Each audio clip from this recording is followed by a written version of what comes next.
Hey guys, hope everything is going well. Today we have here Andrew Goldberg from the Luca Nation podcast. Andrew, thanks for coming on.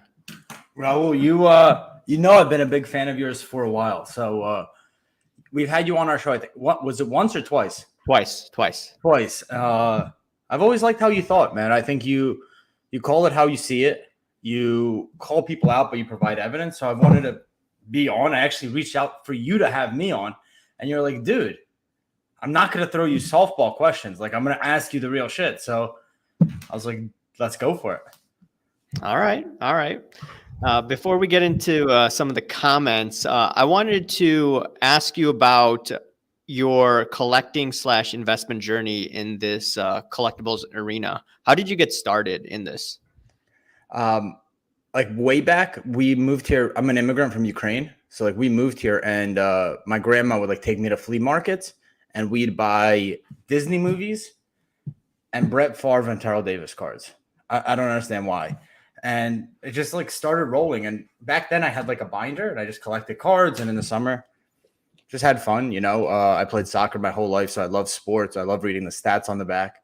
And then like everybody else, I bailed on it. I wanted to go to high school, have fun, play sports and all that stuff. So I got back into it in 2019. And then the rest is kind of history. Zion Prism Base was my come up. Moved into Kobe rookies, and then I was just like, man, it can't be this easy. I got to learn. It's a complex base, and one thing led to another, and here I am. Okay, that sounds good. So, how did you start off? So, I got a question from Ziggy, our friend Ziggy. He said that you're a nice guy, even though he's called you out, I think, and your buddy Cage. So, this is what he first asked. He says, I'd ask Andrew about his departure from Gary Vee and why does it appear he thrives to be like Gary so much? Ask him also why he partnered with Cajun Cardboard and is anyone else joining the Luca Nation? Yeah, everybody's joining. We're building an army. Raul's next. And if Ziggy could tone it down, maybe I don't think I'm going to tone it down. No, that's not possible. Well, Raul, you call it how it is, but you provide evidence. Ziggy sometimes flies off the rails, and then he's like, let's tone it back a little bit. But I saw Ziggy at Chantilly. We had a blast. Like, it's so different going from internet culture to real life because it's nothing like that. No, but here's the thing with Luca Nation Network and what I kind of want to do is there's a lot of talented people in this hobby who have a lot to share experience-wise, but they don't know how to do content. They don't know how to post a podcast online. They don't know how to edit. So like if we could help them do that and let them share their voice with the world, I think it could be a fun project. Kind of the ESPN of the hobby is the goal of what we're trying to build. Okay. And then he also asked about Gary Vee. So he asked two questions. He said, why did I try to be like Gary Vee? Yeah. Are you trying to be like Gary Vee? I don't know. I mean, I watch you guys from time to time whenever I get the chance, but are you trying to emulate him? I didn't get the vibe. Did you get the vibe? I mean, I don't think you are. I mean, you show like a Marvel card and then, like the prices explode. So I don't think you have, that like Gary Vee does. I know that Gary Vee is very influential in the hobby, or he used to be influential. So is that your goal too? Do you want to be like an influencer like him? Or do you want to be like more of a journalist type? I think if you ask Gary, he would say he's a business person first. So you want to be a business guy, right? I do. I told you, man, we're immigrants. So when we came here from like a very young age, I wanted to do business. I don't know why. Okay. It just felt like America was the place where you could move on up. It was the American dream was kind of what we were promised here. We came from the Soviet Union when it was like, it's communism. Everybody, lives dirt poor. So I've always wanted to be in business. And the thing is, Raul, like if I would say like my one talent growing up was sales. Like I could always sell. I grew up in a cafe business with my dad. I was a sales guy, but if you have ever sold, and I think people in the chat probably did, you're doing cold calls, you're doing door to door. It's not that fun. It's not that fun. And why I found Gary in 2016 was he was a really good marketer. People were coming to him, and anyone who's sold knows the difference between outbound and inbound, right? Inbound is when you could really, really, really turn your business to another level. Outbound's difficult. So I was doing a website design business with my buddy from college, like college soccer together. And we would spend months trying to sell people, hey, want to build this website for you. We want to build this mobile app for you. And the sales cycle was super long. And I was like, who's doing marketing the right way in 2015? Chamber of Commerce doesn't work. And I found Gary. So if you ask, do I want to emulate Gary? There's a lot of things he does really well from a marketing standpoint. What was frustrating for me, man, is when I actually got to see under the hood. They say don't always meet your role models. I think you've heard that. Yeah. That was the vibe, because I started by listening to Gary's content. I didn't know him in 2016, 17, 18, 19. Yeah. And then just through serendipity, I moved to New York and I was playing like basketball at 5 a.m. in the morning. It was called 5 a.m. Hoops. And it was with his employees. And one day he showed up and we were guarding each other. We were playing against each other. And I don't know. I just said, I like your content. And one thing led to another. He was looking for a salesperson and he hired me for his team. I was the first salesperson he hired. And I was put to do Empathy Wine sales. I don't know if you guys remember Empathy Wines. It was like the subscription service wine business. And he had this like lead list of 500,000 people. It was to call on them and sell them the wine.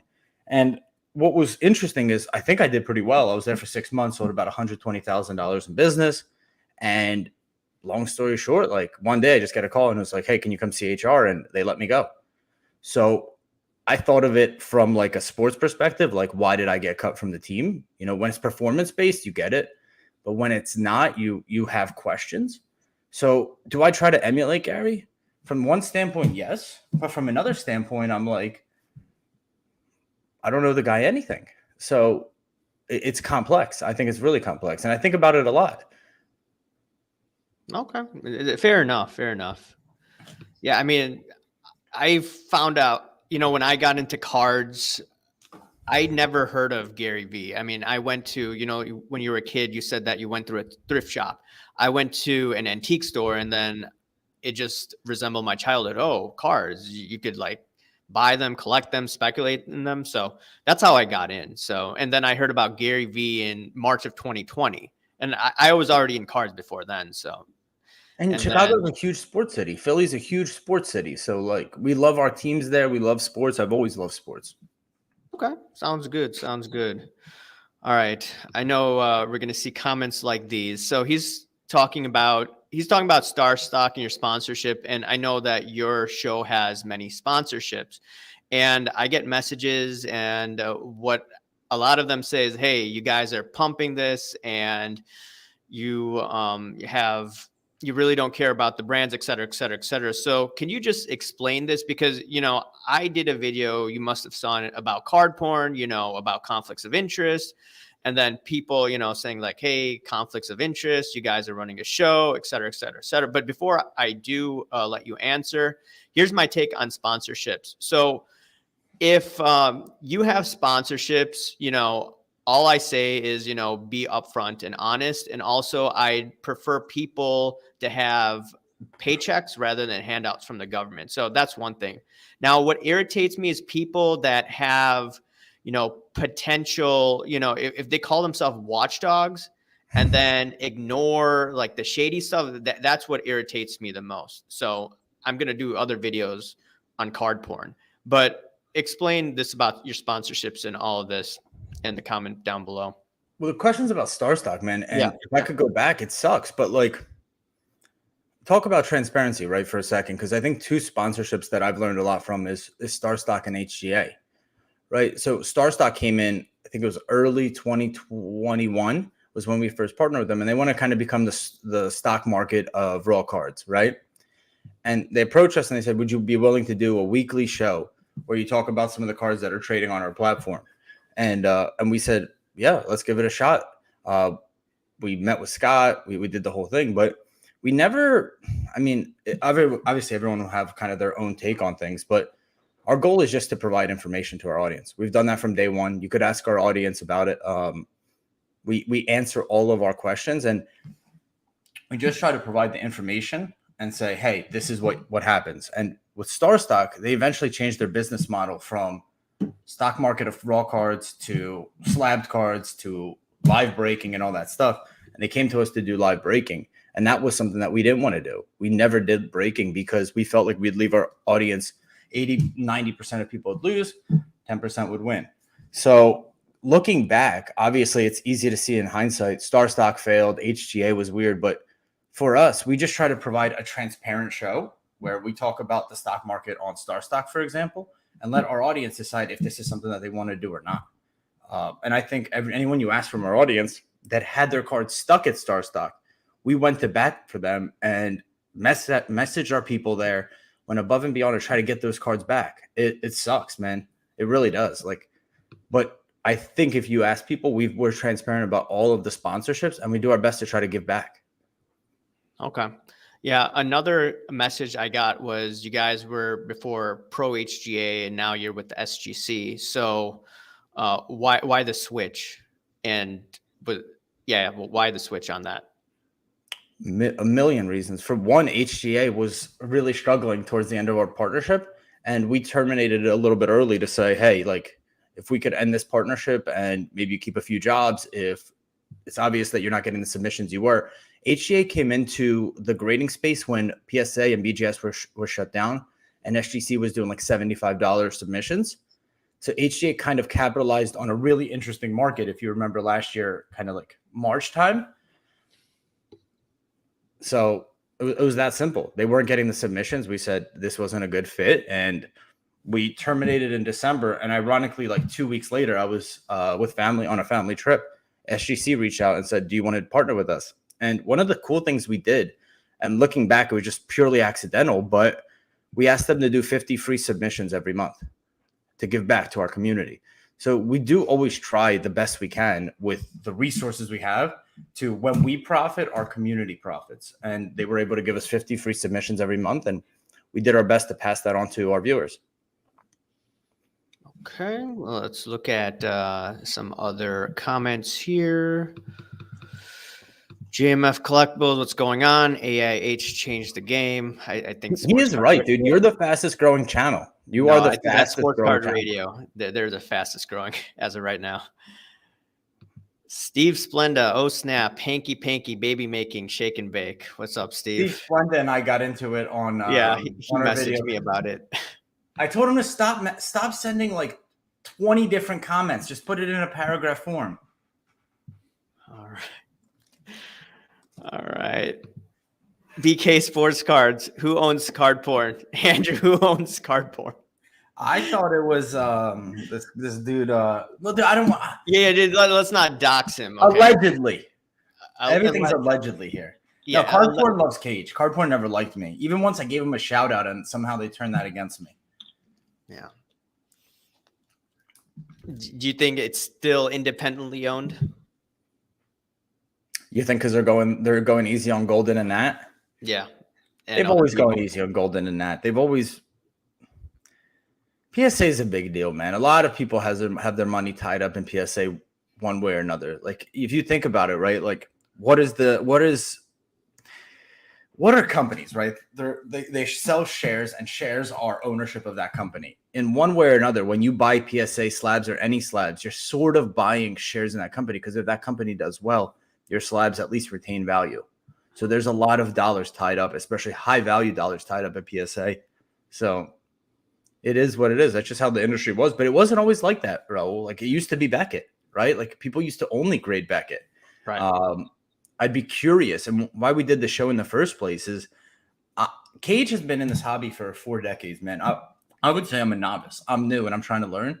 So my favorite episodes, like tonight's episode we did with a card father from Burbank, I want to learn from people. I want to learn from people who've been through cycles and have survived to see how this industry works and why the things happen the way they do. Because I'm not here, and I think people that listen to our show will say, I'm never telling people what to do. I'm telling people what I'm doing and maybe the results I'm getting, so that they can use what I'm doing if it works for me and avoid what I'm doing if it's a mistake. So, yeah, I don't know if that answers your question. Okay. Your man Steve says, what do you collect? I love patch cards. I like patch cards. Like I picked this up at the show. LeBron, Jordan patch cards. I like game use patch cards a lot. If I were to say like that's probably the thing I collect the most. Okay. Michael L asked a tough question. Talk about collectible and why it's failing. Collectible got mad at me. So like the way that I do my business is I like to ask our audience what they think about stuff. So like I do story polls and posts and just try to get like a gauge on the market. So one of the posts I did recently was like, what do you guys love about collectible? What do you hate about it? What do you think if you were the CEO you would improve? If you've bought assets, are you even? Are you plus? Are you minus? I think there's two issues. I think that obviously the easy one, like the low hanging fruit, is just liquidity. Like if you want to buy, sell, trade, it's nearly impossible. It wasn't always that way, right? We're also going through a really interesting market where liquidity in cards is drying up. So naturally, the liquidity in fractional will dry up.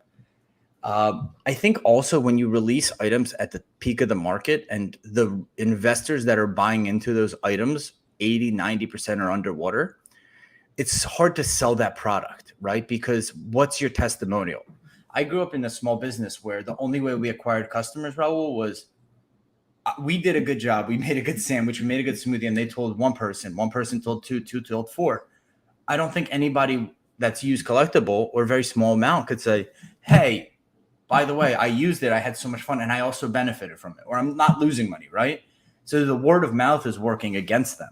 Now, that doesn't mean that they're going to fail, but they have a long road ahead because not only are they like kind of paving the road for fractional, their current users aren't the happiest.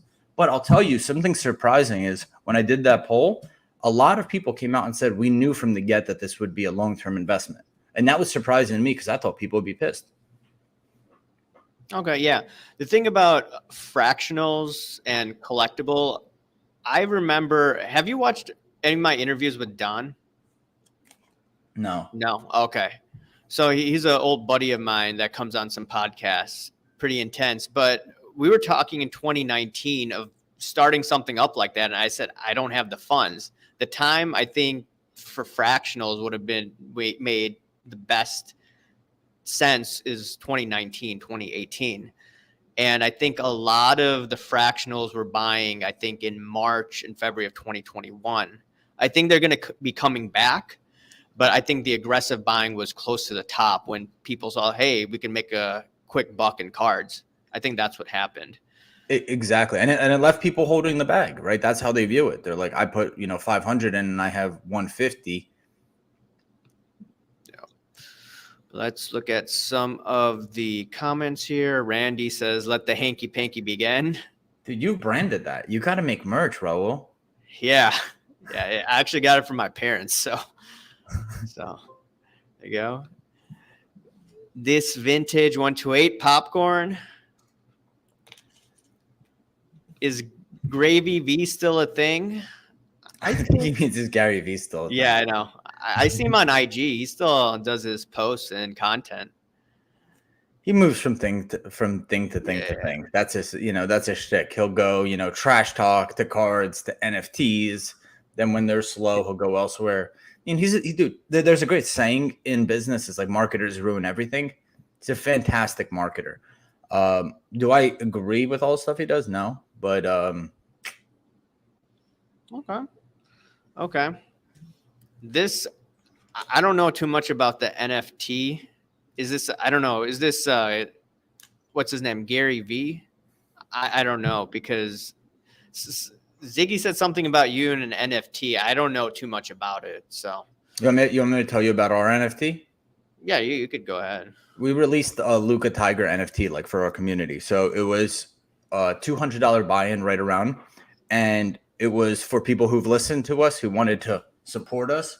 And they're like, if you guys did a Patreon, we would do that. And we're like, okay, this was at like when NFTs were a thing. And we were like, let's try to release our own NFT. So Cage's daughter made some art. We create like a minting page and everyone had like different traits and stuff and released an NFT. And what we've done for that was maybe a year ago, we the 50 free submissions from SGC, everyone who owned an NFT got 3 or 5 free submissions. No strings attached, nothing else. Send us your cards. We'll sub them to SGC. We did a cigar night at National, which was really cool. Collectible actually put that on. So they gave us outdoor space at the Hard Rock, and they invited like Lawrence Taylor, Tim Hardaway, and people like that. And we had, I think, 35 free spots for anyone who was an NFT holder.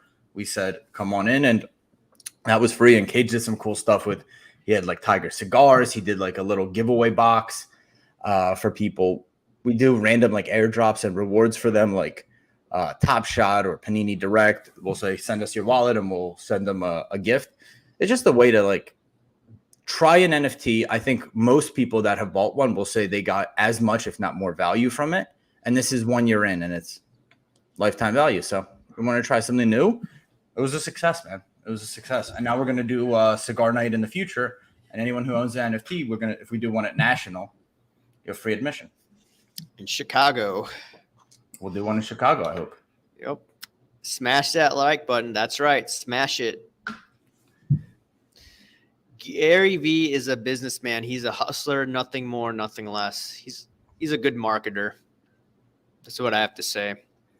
And if someone's ahead of you at something, you don't have to necessarily learn everything from them, but you can learn that one thing from them and maybe apply it to your business life or your personal life. Like if someone's fitter than you could be like, what are they doing right? Or someone's healthier than you. So I always like to put my ego aside and try to learn from other people, even if I don't always agree with all of the stuff of how they do it.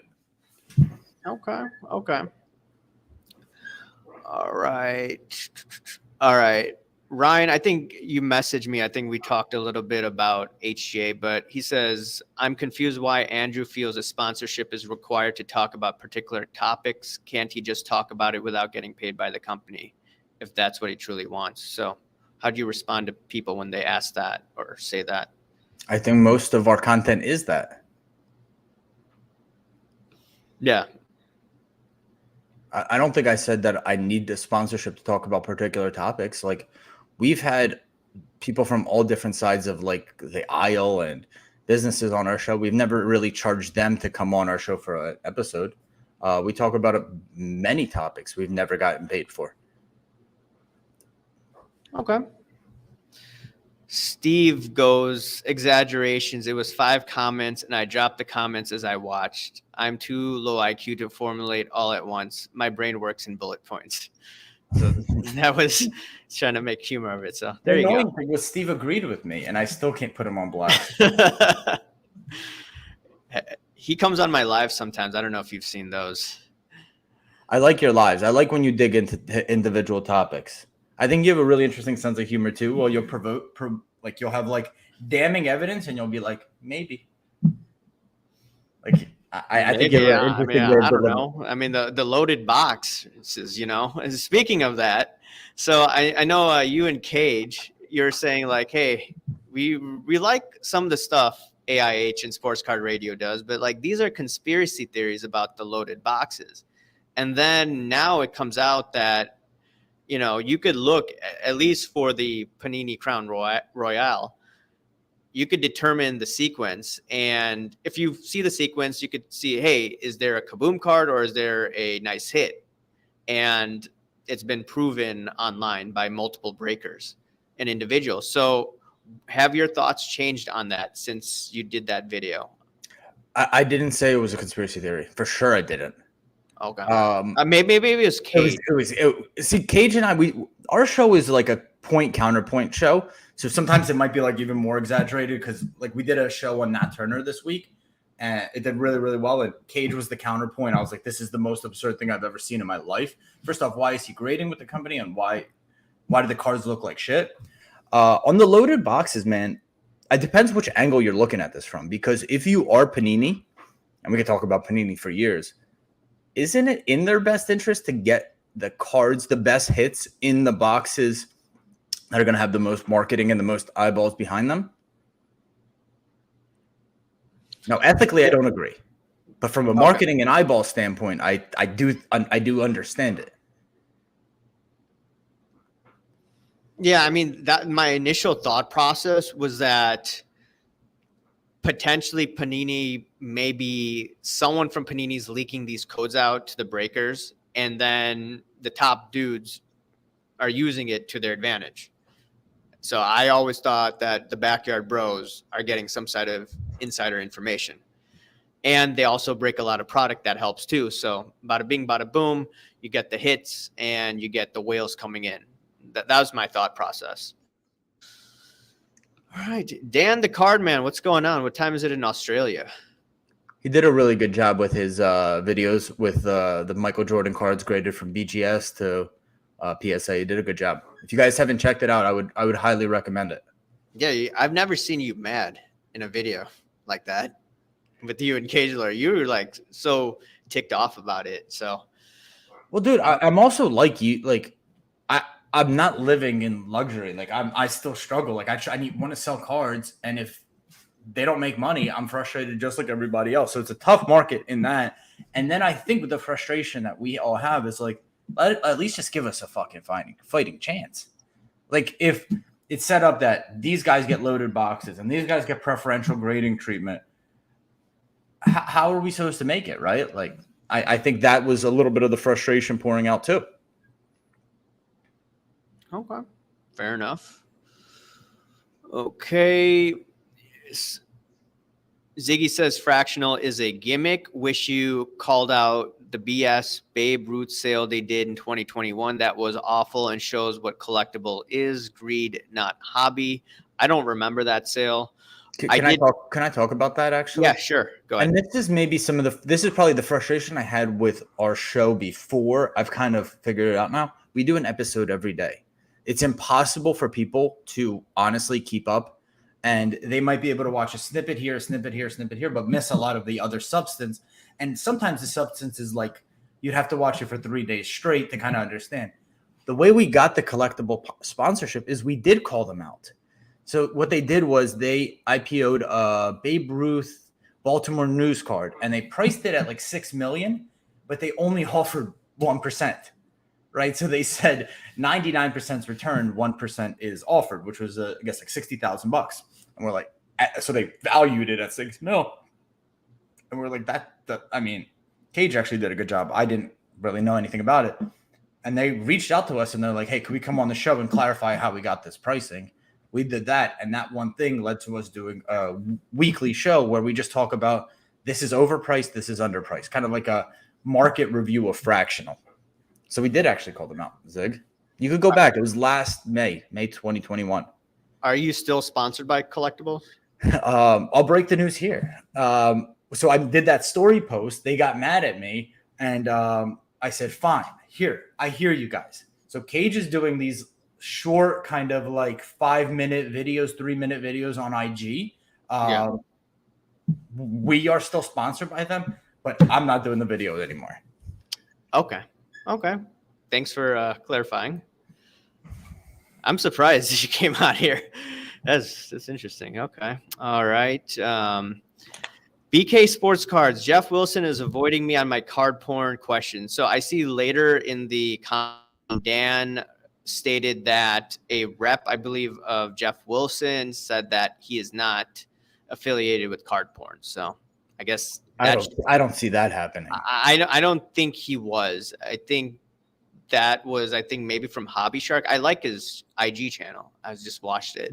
Jeff is the nicest guy in the world. Like, we might not agree with like how all his content, but like, dude, he's the nicest guy. Card porn goes after the weirdest people. So I don't see that personality wise. Yeah, I have a theory on card porn, but I'll probably save it for another video tomorrow. Bro, can I touch on something you just said? Yeah. Like your response was like, I'm surprised you came on here and said that. Yeah. I'm surprised that so we in politics, right? Yeah. From different sides of the aisle, they'll go and they'll argue and they'll discuss and debate and stuff like that, and they'll show up and they'll talk about policies and stuff like that. But in the hobby, it's become like natural to just avoid. Like for Nat to not come on is just natural. Like for me, wait, hold up. He didn't come on. Is it because you have sponsored by SGC? Is that it? I don't know, but I don't. For me, if you don't come on, you're hiding something. What are you really hiding? If you like, that's where my mind goes. It's like, why can't we as a hobby, when we're talking about cards, we're not talking about some insane stuff here. Why can't you come on and answer some questions about how things happen? Right. Speaking of people with like differing opinions, so I was asked this, the Backyard Bros, or I see it down in the comment section, the Backyard Bros, people are saying, hey, we don't like them. We think that they're shady and, they're bad for the hobby, and you guys got them on. So what do you say to guys like that? Is the same type of response saying that, hey, we want to hear what everyone thinks? 100%. 100%, man. You got to hear what everyone thinks. You got to hear what everyone thinks. And yeah, them being shady is like, what? So like, what's the action? Like, what's the ask of the community? Never to break with them, right? Never to promote them, never to talk to them. If you're at national, to avoid them. What's like kind of, we put everyone in the same bucket of cancel, right? Versus like understanding that everyone has done different things. And for example, with the Backyard Bros, I think it was Grant and Nikki who didn't give away the Trevor Lawrence gold kaboom. But the person we had on is actually the older brother, the owner, right? So how much is he responsible? And did he create the systems in place so that doesn't happen again? So sure, Grant is an owner. He's responsible. But we had Nick, the older brother, who's like operations and running the business on. So I want to learn from everybody. I want to hear how they're doing things. And I don't want to be so quick to judge. And I've never wanted to be hobby police. That's not interesting to me. I don't want to be cancel culture. I want to have conversations and let you guys, the audience, decide. It's that simple. So you're basically like trying to be like Joe Rogan back in the day, just get different people and just try to hear them out. Is that? Yeah, I would say my hero growing up was Larry King. I really like how Larry King did interviews. I think he made people feel safe and secure, but also kind of challenged them. And I think some of his interviews are my favorite. Okay. All right. And I also got this too. So the Don Diego alleged shill bidding. Some people said that you two were soft. How do you respond to that? Sports Card Cartel called me out on that.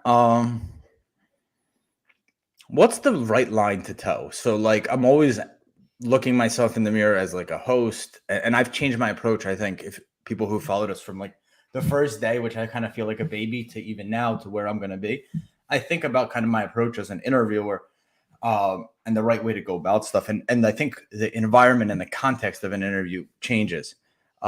Looking back, could we have challenged her or asked her about that? Probably. It was a series called like 10 for 10, like a post national, and she did like an event there. So we wanted to ask her about that. It was more of, hey, recap national and share with us what you'd liked and didn't like. So it wasn't really the interview to do it, but I see why people ask, man. And I think just because we didn't ask doesn't mean anyone else who has a podcast can't go and ask her to come on the show and address these issues. And I think she should address those issues. Okay. So now the thing is, hold on. You mentioned the other day about her, and it seemed that you're a little irritated at her. Yeah, she got pissed at me. She said I'm dead to her. What did you do? I put on like a story post. So she was like, hey, just got back from Magic. We have to have a serious conversation about the future of the hobby. Tune in today, like link. And I was like, shock jock, like, oh, woe is me. I came into the hobby and my cards aren't going up 5x. The hobby's ruined type of. And I just like, I put her story and I did like a little quote underneath. And she got mad at me. No. Ziggy says you could have coached Donald Diego before the video and had her come clean. You were flirting. I understand. Trust me. That's all accurate. That's all accurate. All right. I'm seeing some questions about PWCC and how I'm not asking you about this. So the ask of us, and I understand you have to hold us to a higher standard. And then if we have sponsorship, hold us to a higher standard. But I'm not trying to play like Don Diego's dad of how to like help her avoid like the shilling stuff. Like, I don't want to play that role. That's not a fun role to play. I don't want that. Like, I don't know what to tell you. There are other accounts that do it. Yeah. So, yeah, regarding PWCC, so people, I see that, hey, I'm being too soft on you. Your sponsorship with PWCC. I've talked about alleged hanky panky. You've seen my videos. I messaged you about that. So your thoughts on all of this. On all of the hanky panky from PWCC? No, not the hanky panky, but like people are saying, hey, you're sponsored by them, right? Yeah. Yeah. So people are saying, why would you sponsor yourself with PWCC? Well, first off, our sponsorships are this. It's never go buy from PWCC, go buy from Starstock, go buy from Collectible. All of our sponsorships are like, let us create a piece of content where we feature some of the things going on the platform, so you guys are a little more educated. So with PWCC is we go through the weekly auctions that end Sunday night. We do a Saturday night show and just talk about the coolest cards that are available. In the chat, please tell me how many people are PWCC customers versus how many aren't. Are you a PWCC customer, AIH? I used to be on eBay. Okay. So if you use PWCC, actually without transacting one thing, it's actually the best technology platform available for buying cards. Just for like looking at cards, finding cards. They have 12,000 different items on weekly. Cards I've never seen before. Patches, just sick cards. So just from a purely like educating and knowing what cards are available, it's a cool place to go. Just purely gallery, never spend $1. I hated PWCC, dude. They hit you with all of these invoices. It felt like just such a process to buy, sell, and trade there. They really improved their platform from when I first kind of in 2020 was like, dude, why did everything is like nickel and diming with them to where we are now? They've improved their tech.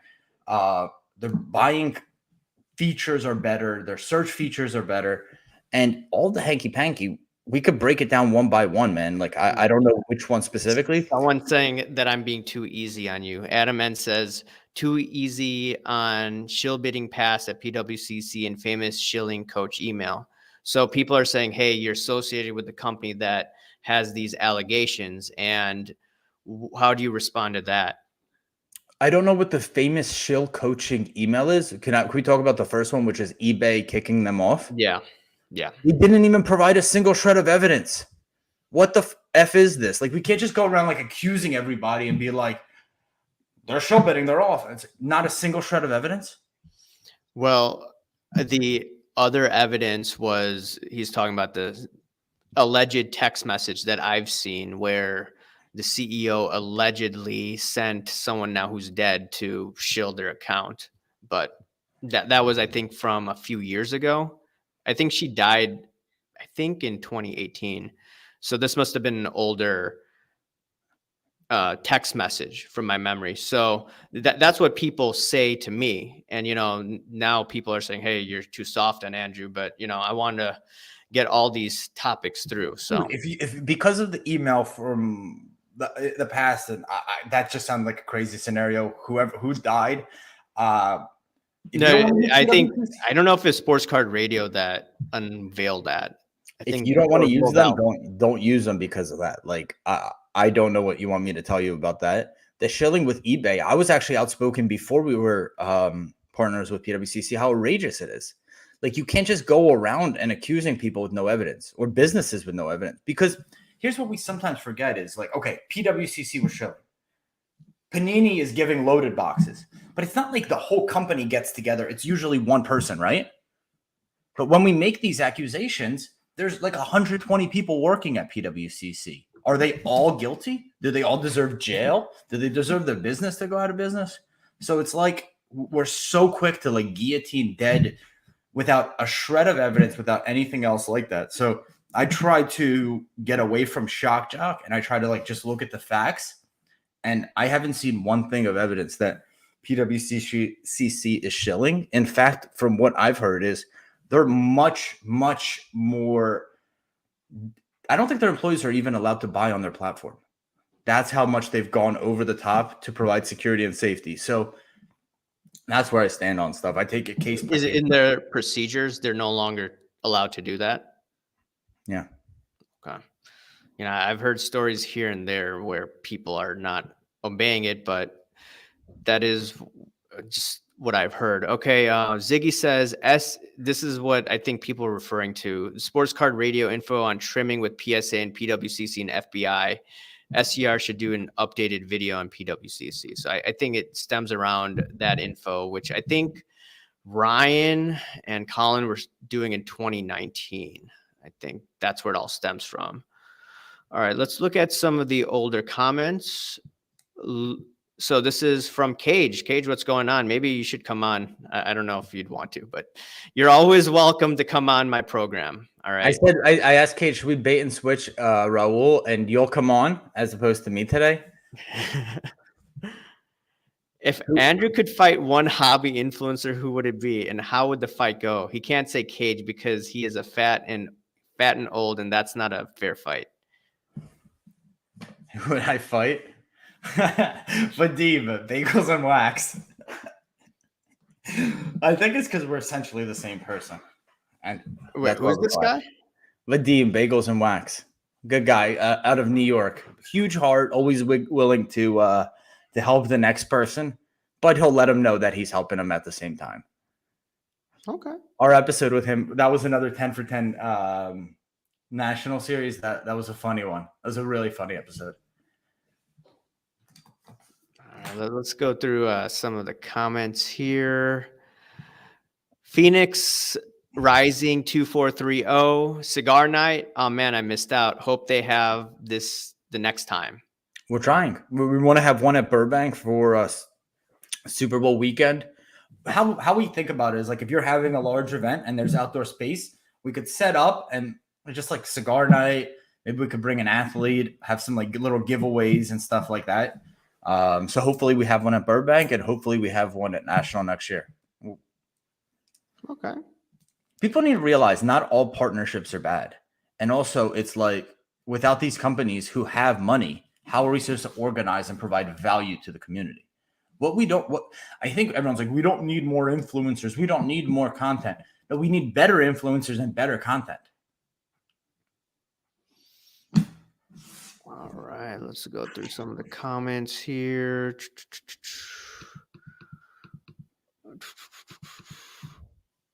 They're saying that you're going too easy on me, Raul.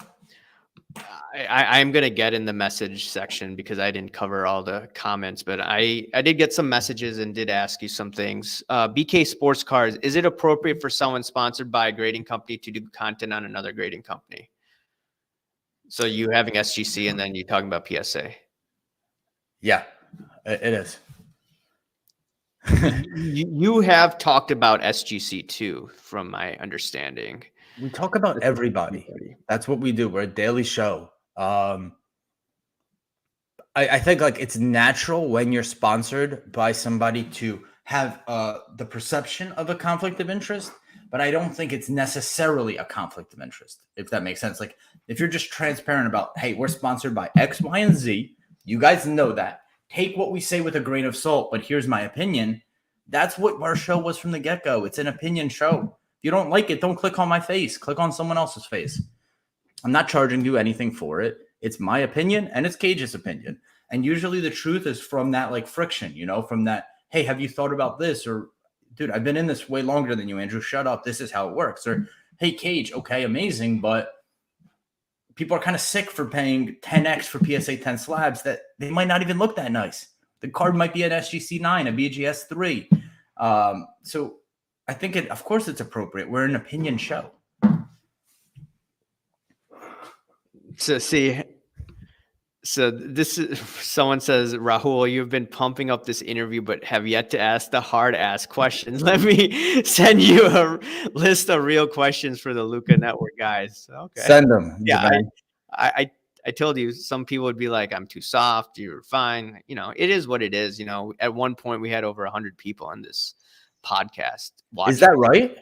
At one point, yeah, we have like 89. So I'm surprised. Like, wow, damn, it's crazy.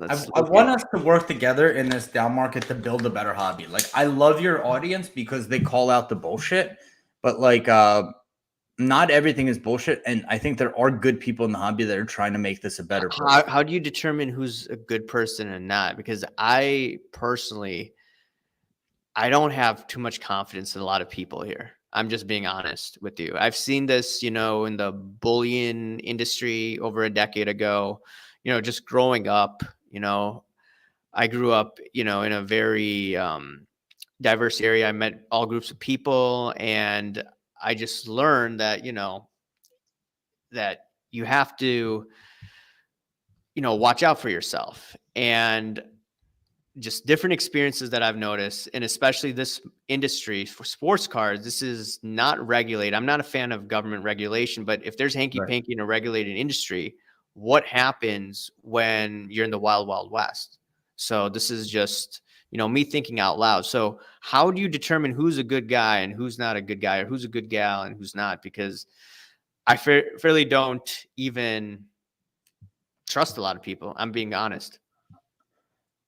How I view it, and dude, I'm 32, going on 33, so this is going to change. But I try to see if people are win-win or win-lose type of interactions. I think, and oftentimes we're able to see if someone's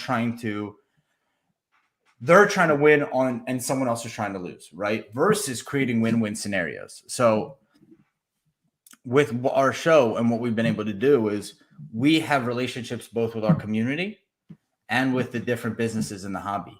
And if we could get the businesses in the hobby to do right by the community, the businesses benefit because they look good, they get more business. We benefit because we're the guys that broker that relationship, and the community wins because they get real value. So I think if we're able to create a lot of win-win-win scenarios, I think that's for the better. If it's, hey, the company wins and the people lose, that's not good. And so I try to see how many of those win-win scenarios we could create. It's really that simple. At this stage of my life, that's how I view it. Yeah. So the thing that I'm thinking is, okay, we've been through this downturn. We've lost a lot of people in the hobby. You don't see as much content creation over the past, 12 months? For sure. And I want to see, when the next market cycle comes, I think we're going to be in a, probably a bull market for like 18 months. Not that big as like 2020, 2021. But then what happens after the next deep decline?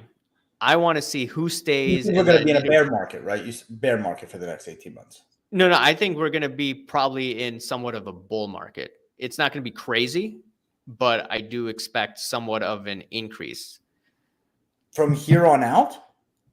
Yeah, I do expect, in all types of markets, equities. Yeah, this is a good conversation, like equities, crypto, collectibles, precious metals, because if the interest rates, they've been going up, right? And if CPI gets under control, right, you follow all this stuff too, then they may ease. They're going to pump up the market. The biggest pumper I consider is the Federal Reserve. So I don't think Jerome Powell is going to print money at all. Maybe not right now. I'm looking at it 6 to 12 months from now.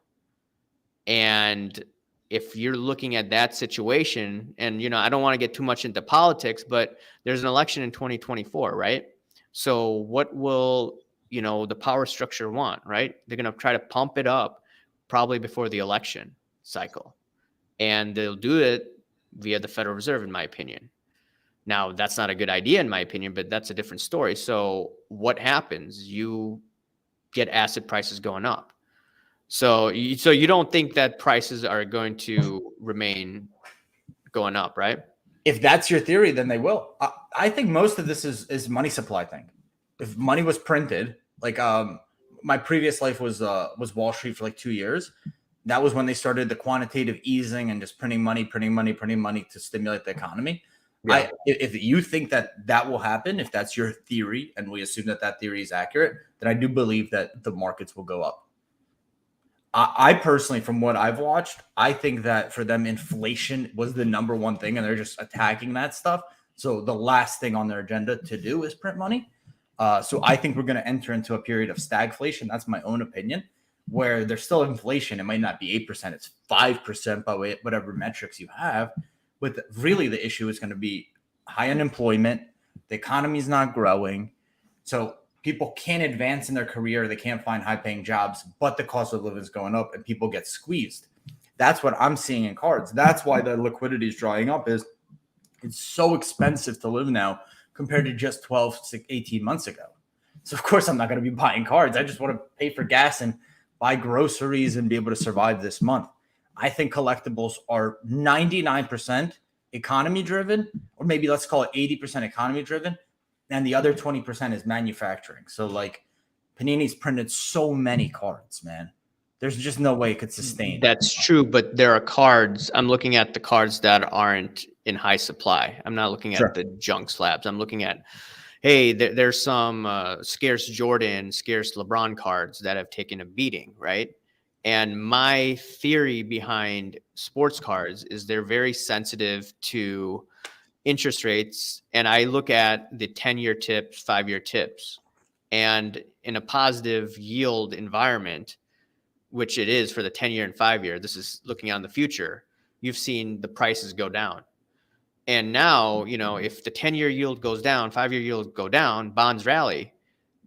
In these lower interest rates are beneficial for collectibles, even the precious metals market that I look at. So that's my thesis around it. Now, I'm not going to be aggressively buying because the time to buy was 2018, 2019. There are some cards, I'm still buying here and there, but this is just my, theory about prices in the next 18 months. But how old are you, Raul? 36. 36. I'm trying to come out of this unscathed with experience. So like I'm thinking of this period in my life because oftentimes people want you to have answers, but if you don't have experience, you're just probably guessing. So I'm trying to go through this cycle by turning my observations into experience without losing money. So that, because here's the thing, I'm going to, knock on wood, live till 40, 45, 50, 60. There will be these cycles coming time and time and time again, right? You're absolutely right. The best time to buy was 2018, but I didn't know that, right?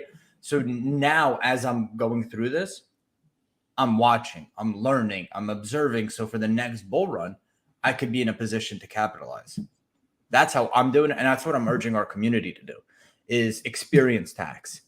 Put yourself in situations where you don't have to spend a lot of money, but you can learn by watching sales, watching comps, watching the market. Don't use this as a time to leave the hobby. Use this as a time to learn so that in 3, 5, 10 years, you could really, really do some stuff. You could know which cards to buy. You could know the right investments. That's how I think about it. Okay.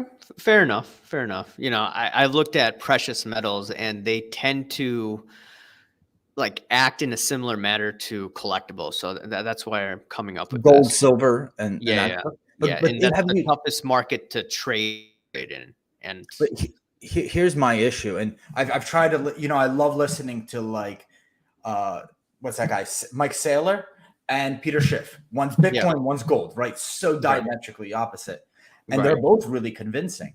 The issue with cards is they have no utility. Gold has some utility, right? Like it's hard to price this. It's closer to art than anything else because there's really no utility to it. Whereas you buy a house, you buy gold, you buy even stocks, they have some sort of production to them. They can be used. Yeah, I've heard that comment. I think the person that talks about Michael Saylor a lot is what's his name? The Haj. Yeah, Haj. I think Ziggy was making some comments about him. I have to go back to it. There's so many comments here. But yeah, I mean, they're sensitive to interest rates and specifically the tips yield. I think that's the most important thing out of this, but no one looks at it. And yeah, Ziggy, your best buddy, Chris McGill. I think that Ziggy should do a podcast with him, and then Andrew should like facilitate it, or a cage lawyer. I think that would. You think that would be a good idea? I think we should have more debates. I think to have more conversation. How about Jeff Wilson and Sports Card Radio in one podcast, live stream? I think that would be epic. I don't see why not, man. Like it's not like we could even fight, dude. We're through a screen. Like what's gonna happen? You're just it's just conversation. I don't agree with X. I agree with Y. Here's what we're doing. I don't know, man. Everyone's so sensitive to be disagreed with today. Like you're allowed to disagree. People in the comments could say, "Yo, I don't think it's legit that they got sponsored by StarStock and HGA."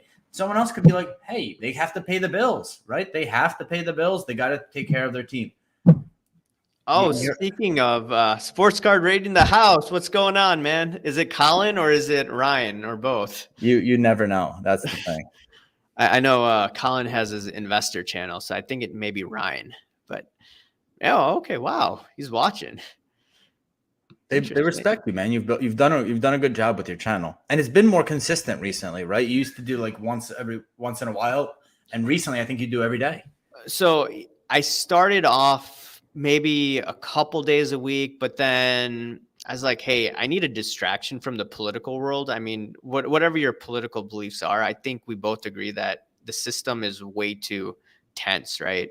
For And sure. I think, yeah, sometimes I may get passionate, but I think this distracts me from the real world. And that's why I do it. I talk about this stuff all the time, looking on eBay all the time. And, you do a show every day. This is your living, right? It's a distraction. Sometimes I do wish I could get away from this, like, because we do it every day. And some days I'm like, I don't really have that much to share. I'm in learning mode, right? So I've kind of reframed this, like, what I'm doing, but totally. My sister just graduated college. I went to her graduation and they're talking about politics. I never gave an F about politics in college, and I graduated 10 years ago. So it's like I never understood why politics have become such a big thing. So you're absolutely right. It's a distraction. I love sports. We love sports. We like to kind of invest, speculate. We love to talk and have community with our buddies. So 1,000%.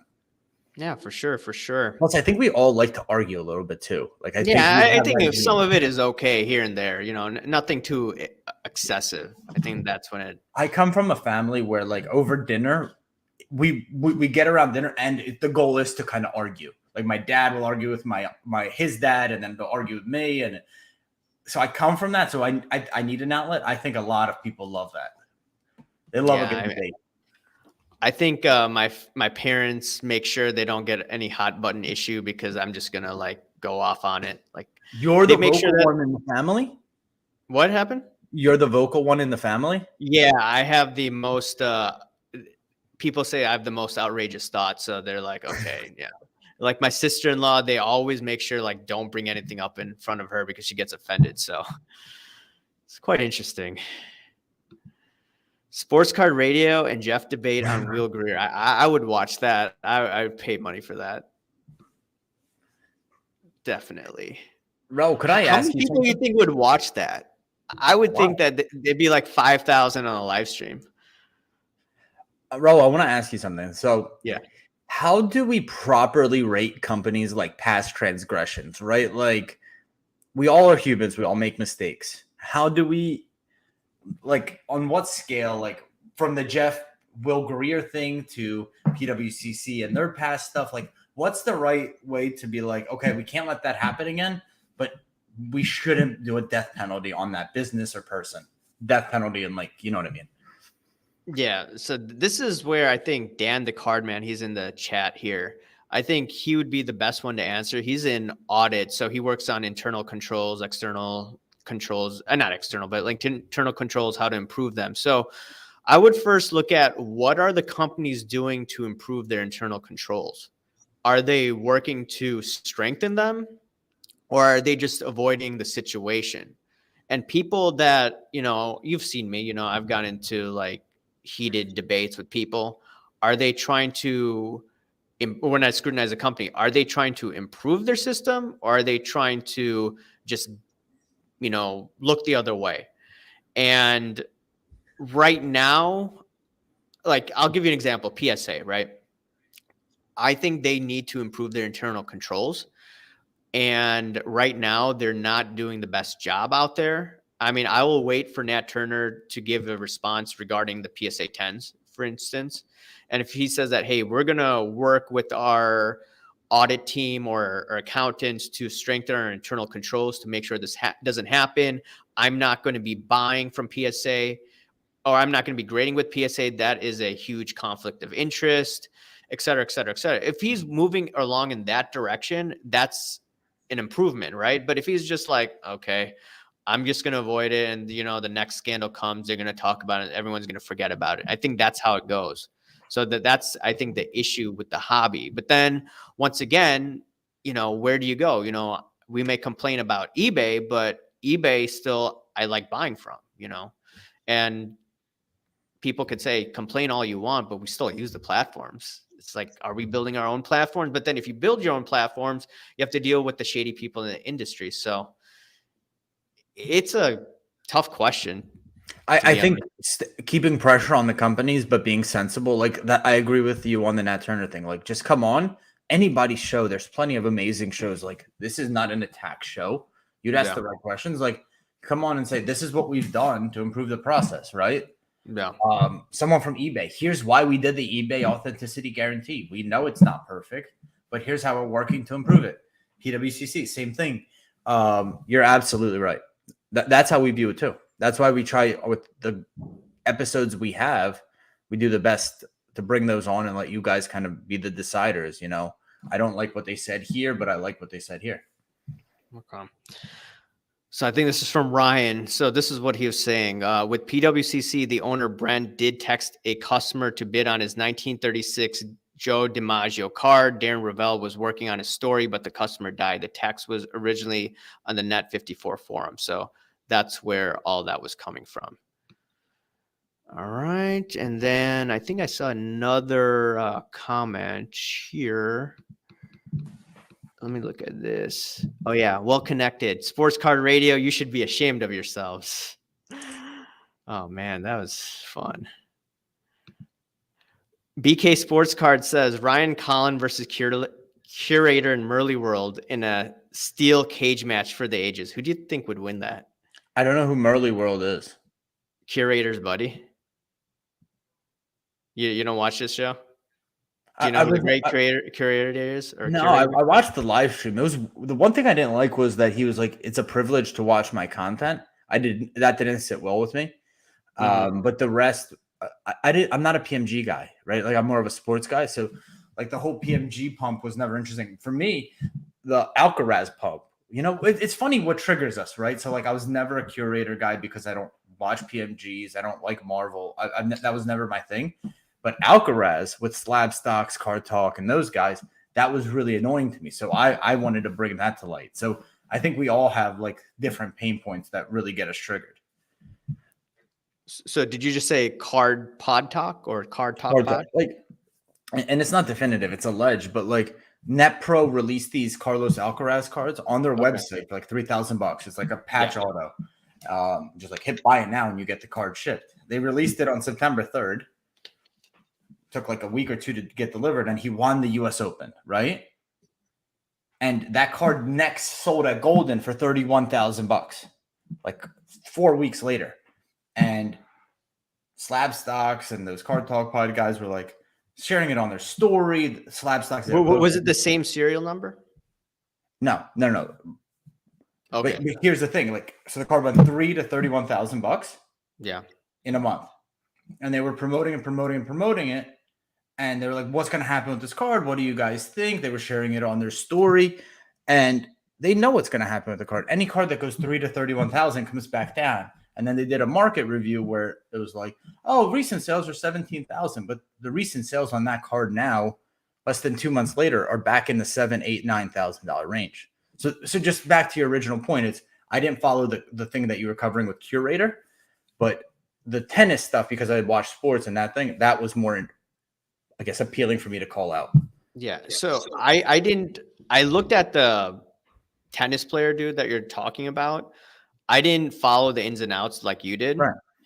But I did notice the Lorcana because I was talking to Pancake Analytics. He first, said, hey, look at all of this going on. He sent me all these tips about it. And what was really interesting about this, I think you have noticed this too, where on their IG account, they're showing all these cards, right? And it had like 6,000 views. They were talking about it in a podcast with like a neutral perspective. And then all of a sudden on PWCC, it's being sold, or it was already sold. And I'm thinking, whoa, wait. You're showing it on your platform. Does someone have a vested interest in it? And you're using your platform without the disclosures. I'm all about disclosures because the financial markets that, I look at, you can't do that stuff, right? And I've seen the penny stocks, how they get pumped up. You're talking about Peter Schiff, right? So I don't know if you remember a decade ago, there was National Inflation Association. Have you heard of that? Okay. So Peter Schiff exposed National Inflation Association. He believed that they were pumping and dumping and they weren't giving accurate disclosures. And you saw penny stocks go from like $3 to like $40. It was insane.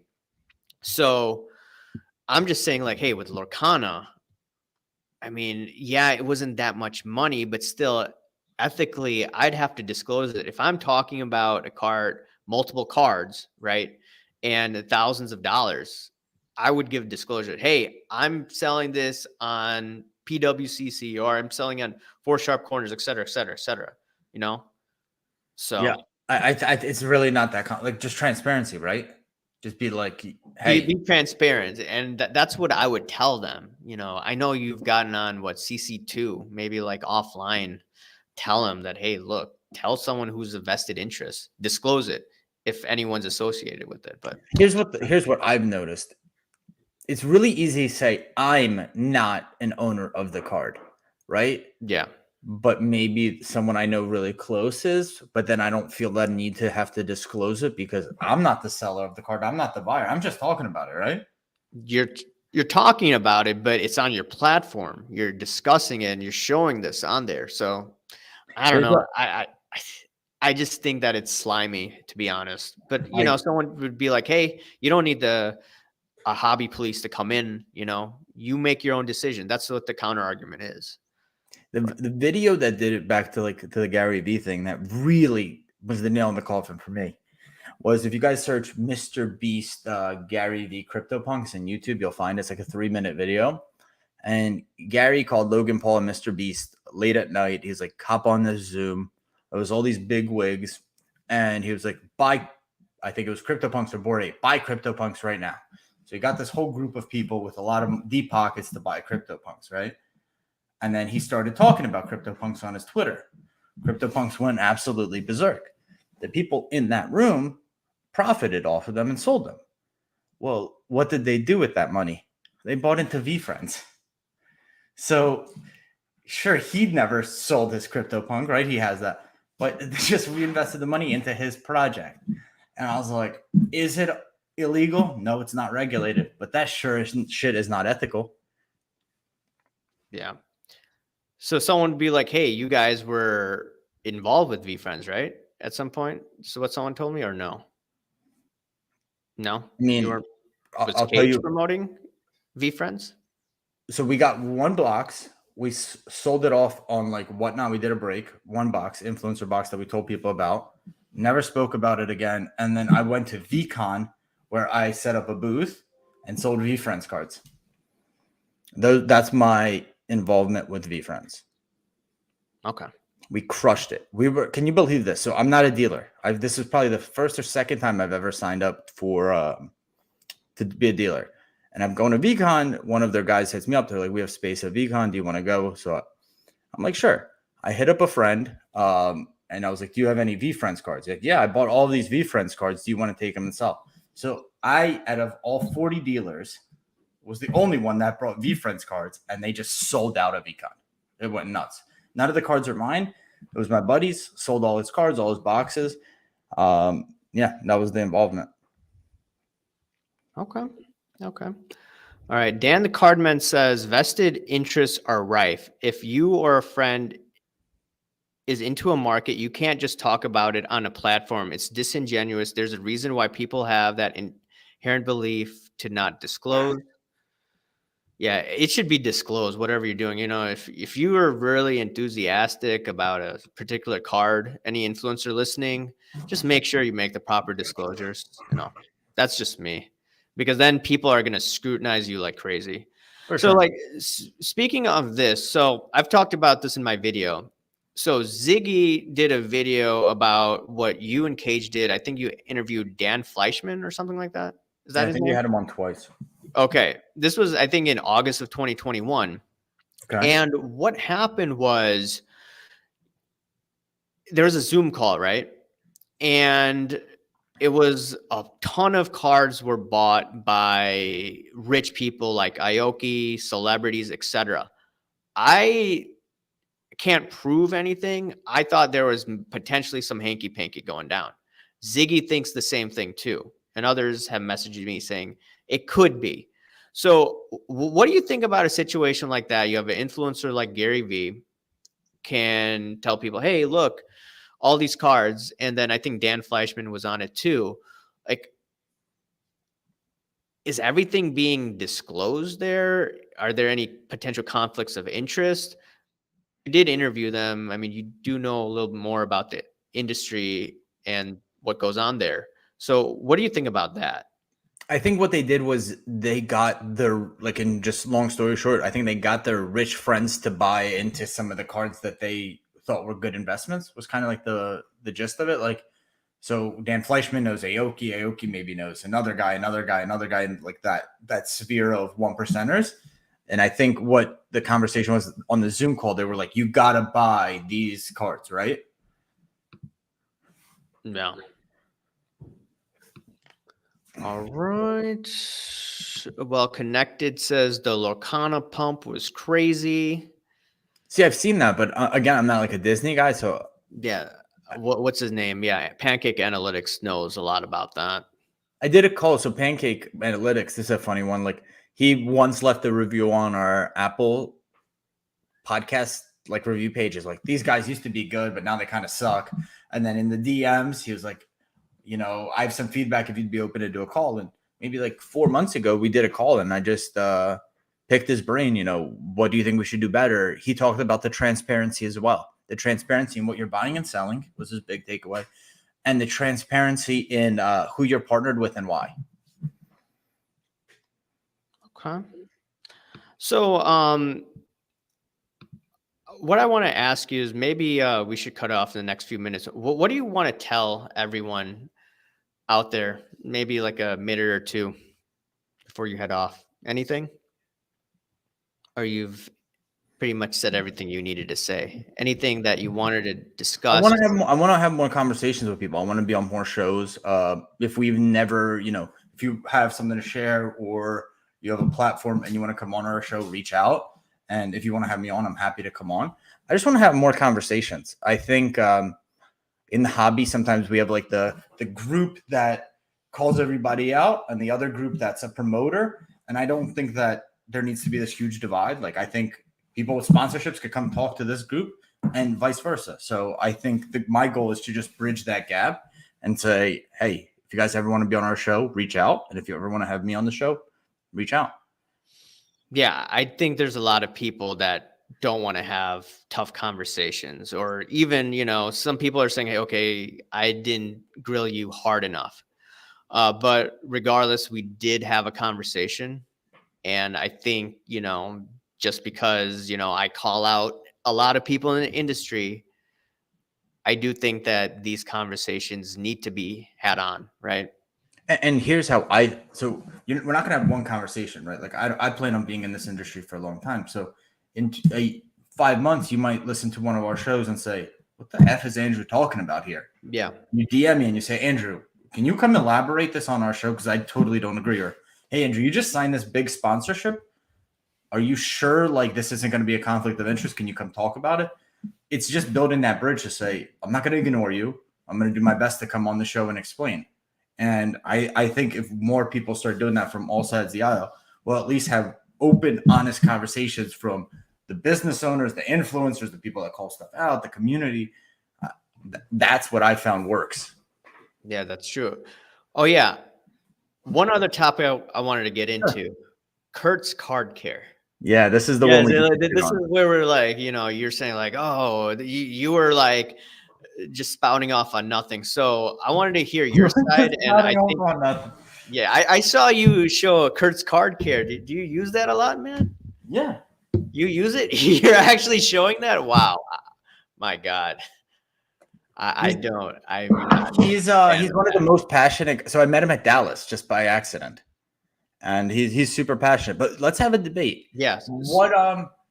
It's restoration versus alteration, like, right? Like, what's the line?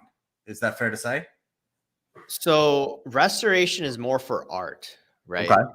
And if you look at where I originally came from, the gold and silver hobby, right?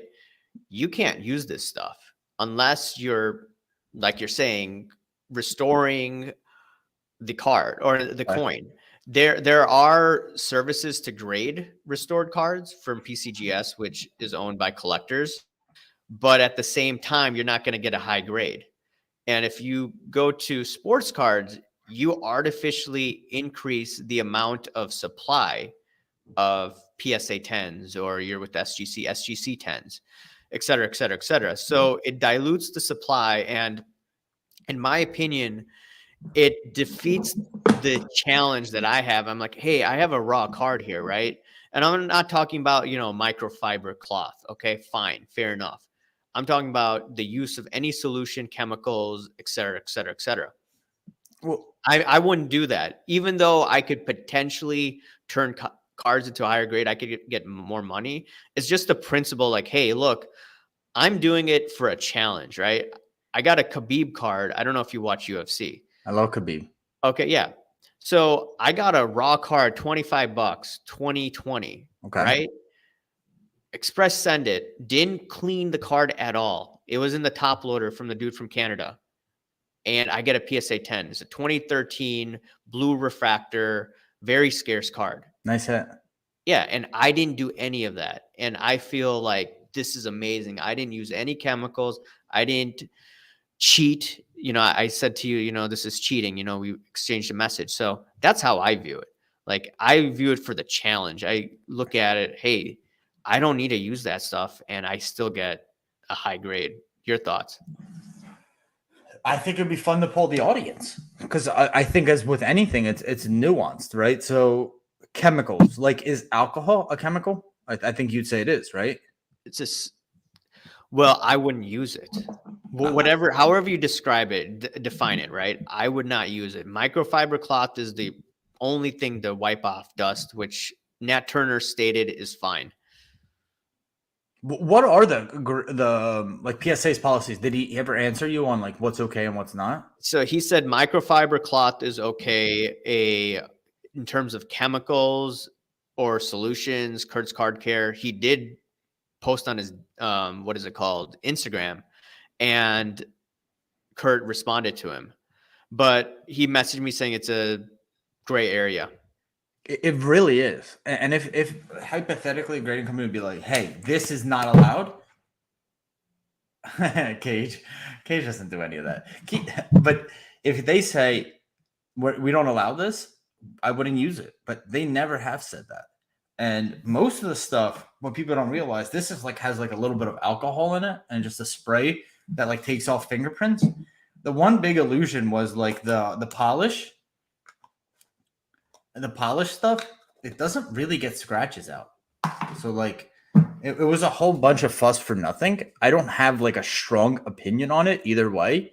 If it's not allowed, we won't use it. If it is allowed, we will. No, okay. Yeah, it should be like baseball. You can't use steroids, right? Like the 90s. So my steroids, Kurt's Card Care. Clip that shit. No, it hasn't done much for me. It was fun to experiment with. The alcohol spray does a good job of getting fingerprints off. The wax is just a headache to use for me because I have shaky hands in general. And I'm curious, like, I'm genuinely curious what the audience thinks about it. If it's a gray area, if it's definitive, it's altering a card, or if it's like, hey, go for it. Genuinely curious. I mean, at this point, it's mixed, A lot of people are passionate about this, and a lot of people are not for it like me, because I come in from, like I said, gold and silver hobby. So I understand. That's where, like, I think Neo, I don't think he understood it. I don't know if you watch his videos, Neo Cards and Comics. No. I've heard of that name. I have heard of that name. Okay. But art is restored, right? Like they send it to Geneva, Freeport. Yeah. They do restore. That's old art, though. That would be like what, a 1-of-1 art painting from hundreds of years ago. So a lot of these cards are now slabbed, right? So now what I'm thinking, though, is if they're using chemicals on these cards, right? or solutions, are these cards going to get ruined in the coming years and decades ahead? That's what I think some people were talking about. Dan the Card Man, I think Pancake Analytics, we were, I think, discussing at some point, or he was discussing on his videos. It's an imperfect hobby. If we see what Nat Turner's cards grade without solution, those cards are obviously not 10s, and someone might buy. I'm curious. What about, you know how like thick cards, like the impeccable cards, NTs, sometimes the edges are turned up? What about flattening a card? Flattening card? I wouldn't do that. I wouldn't do that. Some of the thicker stock cards, for whatever reason, they're cut, or sometimes they have like the edges kind of turned up a little bit. So some people used to, even without using a solution, they would just put a card in between books just to flatten it down. Like, is that legit? I mean, I guess people do it, but I don't think they're able to detect it all the time, from my understanding. So it's like, if you get caught, then okay, they'll be like, nah, this is altered, right? Or if they don't know, they'll just say, hey, we don't know. I think what they did for like grading like Fleer 86 packs, you know, the BBCE guy, he said that, or from what I've heard in the forums, if they don't know 100%, then they're not going to grade it. And we know does not feel like the most trustworthy guy in the world. Yeah, I know, especially with what has happened the past year. I don't know. Fool me once, shame on me. Fool me twice, can't get fooled again. You guys know what that's from? That's from George Bush. I think my goal is just to have the conversations. Like, I think what's annoying for me coming into the hobby was all of this stuff is hush hush, right? One thing that I never understood was hand cut versus trimmed. We have hand cut cards, right? But trimming is not allowed. Now, I'm totally for it, but explain it to me. Explain it to all the hobby participants that have come into the hobby the last 2-3 years. What's the difference? Educate us. Like, a lot of stuff I think is either hush hush or not talked about, and there's all these new participants that still have the questions. It's the old elephant in the room. So my goal is to bring transparency, to have those conversations, to have those tough topics brought up, and this is what hand cut is, this is what trimming is. Now we know the difference.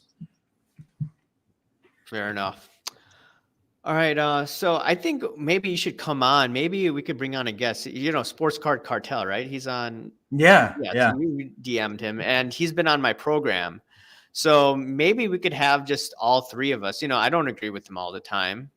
And if you're up for it, you know, if you're not, that's fine. If he's up for it too, I think maybe conversations, honest conversations, you know. I like what he's doing with Coach Co. Yeah. Guys, I sent him a picture of this card that was selling on PWCC with the guy with like from like 1914. That looked like Coach Co. For sure. Yeah, for sure. But the thing is, yeah, we should definitely meet up again. And most important part is, where can people find you? Luca Nation Network on YouTube, Luca Tiger LeBron podcast on IG. We do a daily show. It's sometimes we have guests on. Like today, we had Burbank Cards, Rob Veras on. Sometimes we just do like heated shows where Cage and I argue about, you know, PSA or other topics that are going on. And, you know, other days we talk crypto. We just do a show every single day. And we're really, really excited about the direction we're going. We had a record listen week. So thank you all the guys that support us. Yeah. If you can do this, you get Sports Card Radio and Jeff Wilson in one podcast. That would be like the Super Bowl of podcasts live stream. Sports Card Radio is interesting. So I'm a fan, but they've recently like yelled at me because we mentioned the Hobby House in like a podcast because they're right here in South Florida, and they subbed with us to SGC. So Sports Card Radio is like, he sent me pictures like, do you know these guys? Look at how they talk to me. Is this respectful? And I'm like, I don't know these guys, bro. And he's like, can you believe how your friends talk to me? This is a disgrace. So with Sports Card Radio, they're so accusatory before they have even information. but then sometimes they knock it out of the park with their investigation. I'd be curious, man. I'd be curious to see how that debate goes. I think that would be an epic. What would they want to ask him? What would they want to ask Jeff Wilson? I don't know. I think they should just talk. I think that would be an interesting debate. I mean, I think my podcast with them, that was the most viewed podcast for me. And I got 300 people live. They get like sometimes 2,000, which is insane. So just imagine Jeff Wilson and them, like 4,000, 5,000. That'd be nuts. For sure. Anyways, any last thoughts before I let you go? No, I see why you're doing well, man. You asked the right questions. I see why your channel's growing. I have a 9-figure bank account. I can't believe you put that video out. I can't believe you. I watched that. I sent that to like some friends. I'm like, who allowed him to do this? Like, that was a crazy video. When he burned the Fleer packs, why did he even have Fleer packs? You sent me that video, by the way. I sent it to you. I was like, what is he thinking? He was ticked off. I mean, I get ticked off all the time. The Sports Card Radio brothers got to him. They took the bait. I think it was because they said that the packs were like re-wrapped, right? Or something like that, yeah. So what he does is go in the house and show that he has all of these unwrapped packs saved. That's your genius plan to show that you're innocent? It just makes him look really, I don't know if you're saying guilty. People will question it. I had no suspicion. After he started burning the Fleer packs, I had a lot more suspicion. Yeah, it's just like with card porn, they had a post today about me indirectly and about a few other people. I'm like, what? That was weird, but it is what it is. If they responded like saying, here's where I dispute with these guys, but they didn't respond to what I was saying. So I don't know if you watched card porn like 2 years ago, but they used to do the call outs. They used to be really good.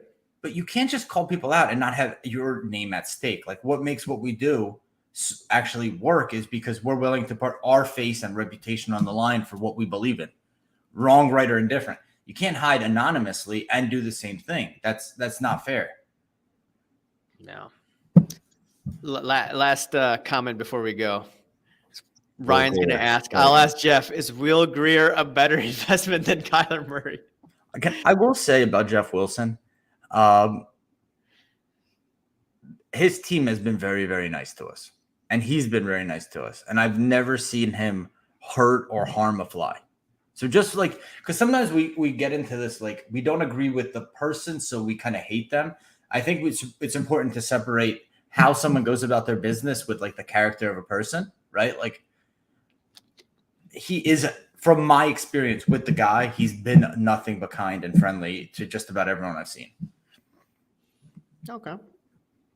That's good to hear. Now, does Bo Bichette play for the Dodgers? I don't think so. But he's a nice guy. I'm pretty sure that Ziggy would say Jeff is much nicer than the other dudes that he doesn't like. But yes, we'll save that for another time. Yeah, I appreciate you having me on. And we were able to get this scheduled in like 3-4 days. So I appreciate it. I hope your channel keeps growing. I hope the hobby, like you said, the prices go up. Jerome Powell starts printing money. Not the best way, but I think it will happen.